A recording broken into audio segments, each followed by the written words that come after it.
जम्मू कश्मीर में हुए डीडीसी चुनावों और इसके आगे की राह पर बात करेंगे हम आज के वीडियो में। कुल 20 जिलों जो कि 10 जम्मू में आते हैं और 10 कश्मीर में, वहां पर हर जिले की 14 सीटों पर चुनाव हुए।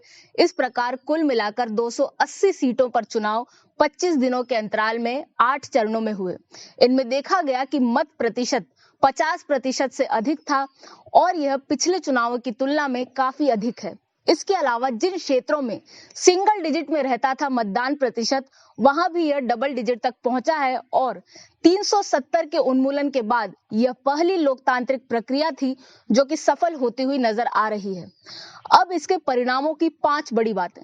सबसे पहली, भाजपा सिंगल लार्जेस्ट पार्टी के रूप में उभरी है और इतना ही नहीं, इसने कुछ सीटें कश्मीर में भी जीती है जहां पर ये कभी सीट नहीं जीत पाई थी। दूसरी बात, People's Alliance for Gupkar Declaration, जिसमें एनसी, पीडीपी जैसी कई क्षेत्रीय पार्टियां थी, लगभग 7 क्षेत्रीय पार्टियां, वह कुल मिलाकर आगे रही है, लेकिन इनमें से कोई भी पार्टी अकेले रूप से बीजेपी को पीछे नहीं कर पाई है। तीसरी बात, महबूबा मुफ्ती, जिन्होंने कहा था कि वे तब तक तिरंगा नहीं उठाएंगी जब तक जम्मू कश्मीर का झंडा नहीं होता, उनकी पार्टी ने काफी खराब प्रदर्शन किया है और यह प्रदर्शन कांग्रेस के आसपास रहा है। वहीं चौथी बात, एनसी के फारूक अब्दुल्ला ने भी कहा था कि वे चीन का समर्थन चाहते हैं 370 को वापस स्थापित करने के लिए, लेकिन शायद उनके बयान का ज्यादा असर होता हुआ नहीं दिखा और भाजपा और एनसी में ज्यादा अंतर नहीं है। पांचवी बात, गुपकार डिक्लेरेशन से संबंधित जितनी पार्टियां हैं वे पहले चुनावों के बहिष्कार की बात कर रही थी, लेकिन फिर उन्हें समझ में आया यदि वे इस लोकतांत्रिक प्रक्रिया से खुद को अलग कर लेंगी तो वे स्वयं बहिष्कृत हो जाएंगी और इसलिए इन पार्टियों ने फिर चुनाव लड़ा। हालांकि इन्होंने ज्यादा उत्साह नहीं दिखाया, जैसे बड़े नेताओं ने इनमें कोई रैलियां नहीं की, लेकिन फिर भी लोकतंत्र की दृष्टि से सभी पार्टियों का चुनाव लड़ना, लोगों का मतदान करना एक तरह से सफलता है। अब प्रश्न उठता है कि जम्मू कश्मीर के लिए आगे की राह क्या हो सकती है। 370 का उन्मूलन करके उससे विशेष राज्य का दर्जा तो छीन लिया गया, लेकिन एक बात ध्यान देने वाली यह है कि जब तक वहां पर अन्य राज्य के लोगों का आना जाना सामान्य नहीं हो जाता, वहां पर विकास तीव्र गति नहीं पकड़ लेता, तो जम्मू कश्मीर में एक तरह से जो जनसांख्यिकी का असंतुलन है वह बना रहेगा। इसी बीच मांग उठती रहती है कि वहां पर राज्य का दर्जा फिर से लौटा दिया जाए और नरेंद्र मोदी और अमित शाह ने भी ये चीज कह दी थी कि डीलिमिटेशन के बाद राज्य का दर्जा पुनः लौटा दिया जाएगा। डीलिमिटेशन में क्या करने की आवश्यकता है? कहा जा रहा है कि 83 से बढ़ाकर कुल 90 सीटें कर दी जाएंगी।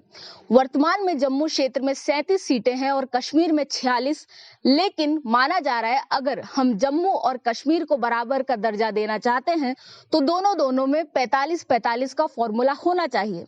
हालांकि जम्मू की जनसंख्या कश्मीर से कम है तो ऐसा हो पाएगा यह हम नहीं कह सकते। ऐसे में जो अगर पूरे राज्य का दर्जा दे दिया गया तो वहां क्या होगा? वहां पर चुनाव होंगे और राजनीति उसी तरह चलेगी जैसे क्षेत्रीय पार्टियां उसे चलाती थी, अलगाववादी राजनीति के आधार पर, और मुस्लिम बहुल होने के कारण वहां पर मुस्लिम अलगाववाद भी जोर पकड़ेगा और जो मुख्यमंत्री बनेगा वह भी संभवतः मुस्लिम ही होगा। ऐसे में जम्मू कश्मीर को भारत का अभिन्न हिस्सा बनाने के लिए जो 370 का उन्मूलन किया गया था वह पूरे राज्य का दर्जा देकर पूरा नहीं हो पाएगा। ऐसे में यह एक तरह से मोदी सरकार की सफलता हो जाएगी। अब क्या किया जाए? इसके लिए 2 विकल्प हो सकते हैं। एक तो यह कि जम्मू को भी कश्मीर से अलग कर दिया जाए और अगर पूरे राज्य का दर्जा देना है तो जम्मू को भी एक अकेला राज्य बनाया जाए और कश्मीर को अलग राज्य बनाया जाए। इससे यह होगा कि जो कश्मीरी नेता जम्मू की जनसांख्यिकी परिवर्तित करने का प्रयास कर रहे थे, जैसा हमने रोशनी लैंड स्कैम में भी देखा, और रोहिंग्याओं, बांग्लादेशियों आदियों को बसाने का प्रयास भी वहां हो रहा था, यह रुक सकेगा और जम्मू एक हिंदू बहुसंख्यक राज्य ही बना रहेगा। वहीं इससे बेहतर एक और विकल्प यह हो सकता है कि पूरे राज्य का दर्जा देने की बजाय दिल्ली की तरह वहां पर लेफ्टिनेंट गवर्नर को नियुक्त किया जाए, जो कि राष्ट्रपति द्वारा नियुक्त होता है और दिल्ली के एलजी से भी अधिक उसकी पावर्स रहें, ताकि जो मुख्यमंत्री हो वह सिर्फ राजनीतिक निर्णय ले सके और जो एलजी हो उसके पास में वीटो रहे कि वह किसी भी प्रकार के बिल को एक्सेप्ट कर सके या रिजेक्ट कर सके। इसके अलावा हमने जो जनसांख्यिकी असंतुलन की बात की, उसकी पूर्ति तब हो सकती है जब कश्मीरी पंडितों को फिर से वहां बसाया जाए। हालांकि उनकी सुरक्षा के लिए हमें हो सकता है सेना की आवश्यकता पड़े, और यह भी हो सकता है कि कश्मीरी पंडित वहां वापस आकर बसना नहीं चाहते हो। ऐसे में एक दूसरा तरीका यह हो सकता है कि पाकिस्तान अधिकृत कश्मीर की जो सीटें खाली रह जाती हैं वहां पर न रहने वाले कश्मीरी पंडितों से मतदान कराया जाए और उनके द्वारा प्रतिनिधि चुना जाए। इसके अलावा सेना की जो टुकड़ियां जम्मू कश्मीर में तैनात हैं उन्हें भी मतदान का अधिकार दिया जाए, जो एक तरह से जनसांख्यिकी को संतुलन में लेकर आ सकता है।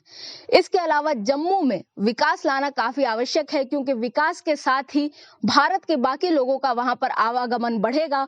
और वर्तमान में जो 15 वर्षों की समय सीमा तय की गई है किसी को डोमिसाइल मिलने की, उसे भी घटा देना चाहिए और भारत के अन्य लोगों से इसके बीच कोई दीवार नहीं रखनी चाहिए। जम्मू कश्मीर को आइडेंटिटी की बजाय पूरे भारत को एक्सेप्ट करना होगा, तभी वह आगे बढ़ सकता है और जो जनसांख्यिकी असंतुलन वहां पर आ गया है उससे भी निपटा जा सकता है। मैं हूं निष्ठा अनुश्री, देखते रहें स्वराज्य।